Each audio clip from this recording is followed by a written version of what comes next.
في الله بيحسبه، في قضاء بيحسبه.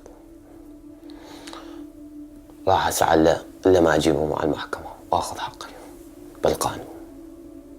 This was Mazen Hamada in 2016 after his release from Bashar al-Assad's torture chambers. And this is a corpse that was found in horrific condition on December 9th, 2024 that matches Mazen's distinct features. The mutilated body, riddled with signs of torture, tells the story of a man who sacrificed his life to expose the crimes of the Assad regime. In the early days of the Syrian revolution in 2011, Mazen coordinated anti-regime protests and spoke to the media from his hometown of Deir ez-Zor, hoping his efforts would lead to the building of a free and democratic Syria. That year, he was briefly detained twice, but it was after he was imprisoned in 2012 for smuggling baby formula into a besieged Damascus suburb that he was subjected to unimaginable horrors. He was first taken to Mazen Airport's Air Force Intelligence Headquarters, where security forces tried to make him confess to carrying arms. قال لي شو كان نوع السلاح اللي معك؟ قلت له كاميرا. وإنه يقول يبدو إنك ما بدك تعترف، أنت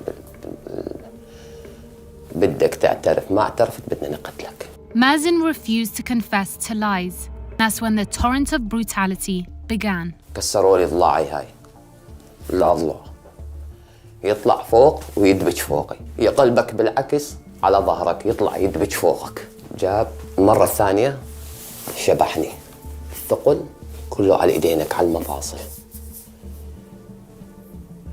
فالكلبشات مو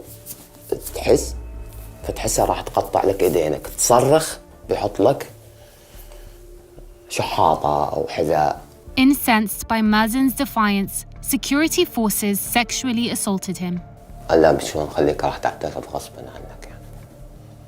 جابوا كلام وإله ما اندرج هاند يحطه بالجهاز الذكري ويبلش يشد يحاول يضب على جهازك الذكري. آخر شيء تحسه إنه راح يقطع لك إياه، وواحد من ورا يحط لك خازوق بالمؤخرة تبعك ويضرب عليك. يعني شيء ما يتصور، عقل البشري ما يتصوره. Inside the prison cell, the treatment was no better. Up to 12 people were confined in a suffocating 1.4 square meter room where cellmates would alternate sitting down. Mazen witnessed countless murders of his fellow detainees.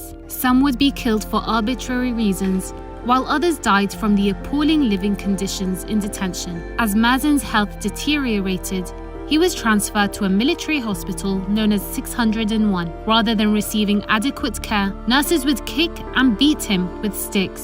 يعني حتى السيروم ما يحطونه انه يشوفون الوريد وين او شيء، تشيك وين ما يجي يحطوا لك اياه. فتعرف السيروم اذا ما يفوت بمكانه هاي تصير كلها زرع. After about a year and a half, Mazen was released from the horrors of the regime's prison. Wanting to seek safety, knowing he would be in danger as long as he remained in Syria, he undertook the perilous journey to Europe and settled in the Netherlands. Once he gained his freedom, however, Mazen remained haunted by the memories of his captivity. He spent years striving to spread word about the barbarity of Assad's prisons, driven by his belief in the global justice system, which ultimately failed him over and over again. In 2020, Mazen returned to Syria and was immediately arrested at the airport, with no word on his whereabouts since. Trying to understand why he willingly returned to the lion's den, Mazen's friends say he was unable to overcome the trauma he endured and couldn't seem to move on. Others claimed the regime lured him back with the promise of amnesty, and Mazen, filled with a sense of betrayal, combined with frustration at the world, couldn't bear to stay in the Netherlands any longer. This recording of a phone conversation between Mazen and a fellow Syrian activist is one of the last known phone calls he made. هلا انت نازل على دمشق، انت شو حيصير فيك بعد ما تنزل؟ فورا حتعتقل. انت شو مفكر حالك يا مازن؟ معلش ان شاء الله خير اختي. والله بس الحين انا عم بنصحك، العمل هذا سيء جدا يا مازن اللي عم تعمله. انا عم بنصحك. انا زادي انا بدي اضحي بحالي مشان اوقف نزيف الدم اللي عم يصير بس.